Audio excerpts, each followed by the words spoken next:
foot concrete lips that I looked at and I went, Ken, if you hit one of these and this car rolls, because that car did not have a real roll cage in it. It only had a bar. So, I was like, if you crash going 100 miles an hour sideways, it's not going to be good. And so, we built up to it, but, we went out and shot that first Gymkanna like we would a skateboard film. And that's where we came from. Is our approach was, look, we're making a skateboard film for cars, with a car. And obviously it got the results that it got, which was incredible. But yeah, let's expand on that because some listeners won't know what you're referring to there, and it was phenomenal, right? Yeah, it's one thing I'm extremely proud of is when you look at the continuum of, media in motorsports and the things that have affected, the entire world. That's definitely not just one of them, but it is the most important motorsports film of the modern motorsports era. I mean, we are influenced by films before it, like Climb Dance, and Rendezvous, and then all the fundamental things like Bullet, the car chase scene in Bullet, and then, growing up watching Dukes of Hazzard and watching, all the like, what was the one with the guy who had the truck? Fall Guy. Jumping? Fall Guy. Yeah, Fall Guy, right? Smoking the Bandit. As a kid, I'm like, exactly. I'm like, hey, I want to be that guy. So all those things had an influence on us. So I feel really lucky that we had the opportunity, to make something that I think is even better because it's authentic, because it was made by people who love rally, to promote rally, and really to take, and continue to do what we do to this day, which is take the best drivers in the world to the most remarkable locations and put them in the wildest vehicles and show people why we love this so much, And we want to create visceral pieces of content that people go, all right, whatever that is, I got to go see it. I got to drive it. The whole point is to motivate action, right? So that kind of went off on a tangent there. But yeah, we did the first 3 Gymkannas we directed and produced, and then parlayed onto off-road and did the first, actually last 4 XP1K series with RJ Anderson and Polaris Razors. So very similar situation there. It's like, once we realized what these little cars were capable of, we're like, look, we're going to show everybody, that you can do a 140-foot jump or a 160-foot jump and land to near flat, and these vehicles can take it. So, we did that with RJ, and RJ's a remarkable driver from a legacy family and continues to win off-road championships to this day. So, really fast forward, I guess, to where we're at now is, Mad Media continues to really lead the attack on building, authentic, powerful content, for lots of different brands and lots of different vehicle platforms. About 9 years ago, we decided that we'd had enough of listening to the old guys tell us, what couldn't be done with off-road races, and we bought the Mint 400, and we've grown that to the largest off-road race on this continent. Then we started the UTV World Championship because we saw the rise of UTVs and knew that we had to give them their own race, or they were going to essentially cannibalize off-road. And now we're on our way to adding some more races. And then, the Legends Rally is really more of a passion piece of us wanting to share, our experiences that we get to have in Baja with the average person, So that's where we're at. We've still got a lot of work to do ahead of us, but, it's fun. I wake up every day and I, literally jump out of bed and I just charge until I fall down at night. And the next day I get up and I go do it again because I'm fortunate that I get to do what I love and share it with other people. So there's a lot more to come. And, The Legends Rally is another just kind of important way that we like to share off-road culture with people. I'm listening to you speak and realizing how fortunate I am to live this life and get to spend time learning from, experiencing life with people like you. And again, I get to just connect it all back to Baja. If Baja was not a part of my life, so many things would be different. And like I said, I said this to you probably a year ago. I sent you a text or something. I was looking for something, needed something, and you handed it off and had somebody, you delegated. And I'm like, I'm realizing right now you have so many things going on between the Mint 400, your production company, this Legends Rally, the UTV World Championships, UTV Underground, and you're a cowboy, man. I mean, you've. Hey, don't forget about Dirtco. It's like I got so bothered a few years ago by going to off-road races and seeing guys dressed head to toe in Quicksilver, and I'm a surfer, so I don't have anything against surfers, but this particular gentleman, I'm like, hey, why are you wearing all this? You don't even surf, right? And what dawned on me is that we didn't have a clothing brand in our culture that really represented the DNA of off-road culture and wasn't loud, obnoxious, really kids clothing. It was something that you could wear out with your friends and your wife, something that you would wear every day, not a team shirt with a bunch of logos splattered all over it. So yeah, we started that a couple of years ago and it's cranking. We have so much fun with it because I get to do, we have a series of Legends shirt, that we have this, one of our artists that's a friend and one of our favorite artists. He painted, Walker Evans, and he's done Ivan Stewart.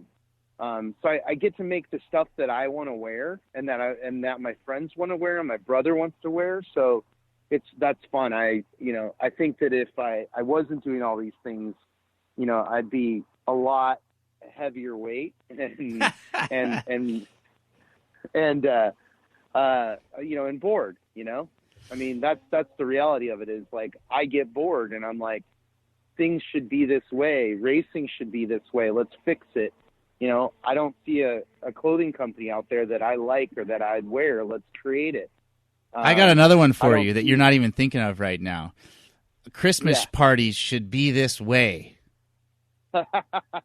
And what I'm referring to, listeners, is, and this was, I'd met you before, but this was like really kind of gave me some insight into who you and your brother really are. And we haven't talked enough about Josh, but yeah. So what I'm talking about, guys, is I got an invite to, was it the Mad Media Christmas party?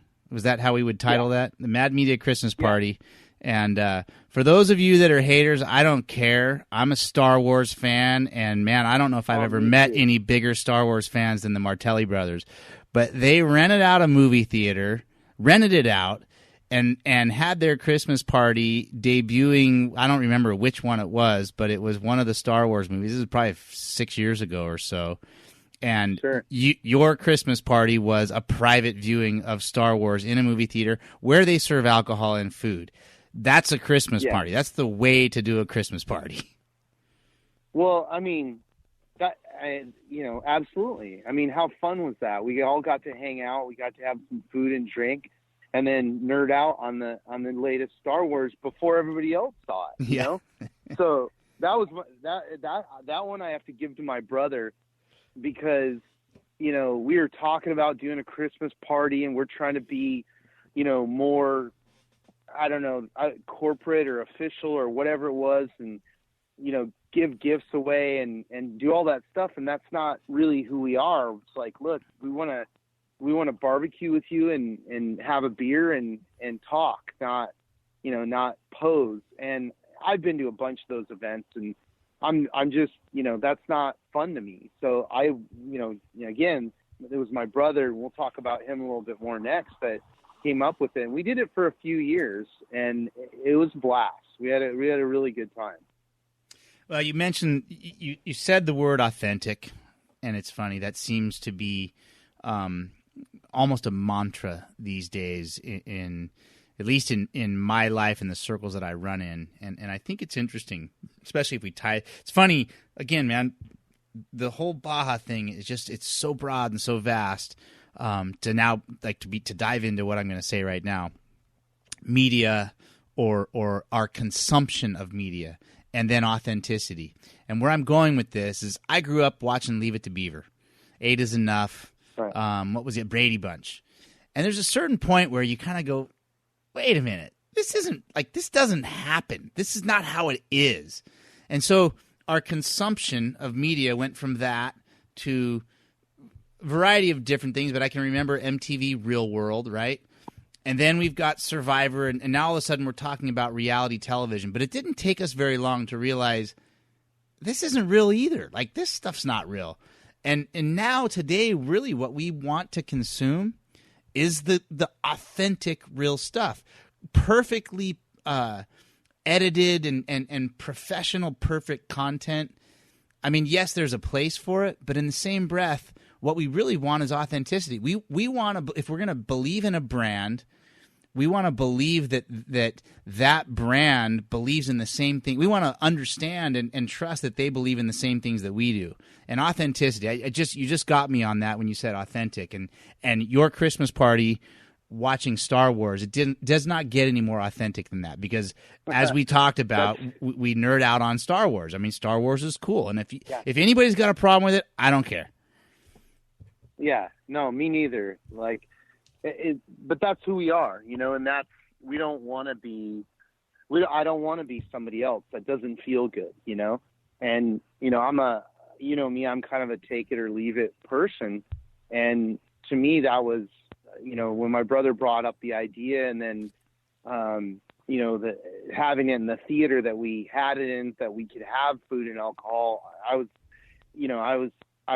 all in. But then when we did it, you know, I was high-fiving him, and I'm like, okay, another brilliant idea for my brother. And that's, you know, parlaying into him, that's where I'm really lucky is, you know, we grew up poor, and we only had ourselves, and my dad especially raised us to have each other's back. And, you know, when I got to the point where the business grew enough where I could hire him, and actually I stole him, he was, you know, had finished school to be an audio engineer. And I went out and bought a digital camera and a computer. And I basically told, this was before YouTube. And I had basically told one of our clients, Osiris Shoes, that we could edit and post a video every day of this tour. And they said, great, let's do it. And then I went, okay, shit, I have no real idea how to execute this. I know it's possible, but I pulled my brother in and I said, great, guess what? You have a summer job. Let's go. Right. And he figured it out, and we did it. And what was hilarious about the whole thing is that by, you know, it was about a 90-day tour. And by the second week in, we had gone from being an up-and-coming shoe brand to being the number one traffic website in all of skateboarding, because we were putting up content every day. And, you know, getting that done, that's a whole other story. But needless to say, I want to thank Kinko's, because at the time they didn't have any firewalls, and they had really good internet in every Kinko's. So we would just pull into the local Kinko's, jack in, start uploading videos for free. And then we'd run a couple of copies of something, so they didn't know what was going on, and that's how we got everything up. So it was a cool experience. And but you know, I've been really fortunate in my life and my career to have my brother as my partner, and you know, we are very different people, but complementary. Yeah.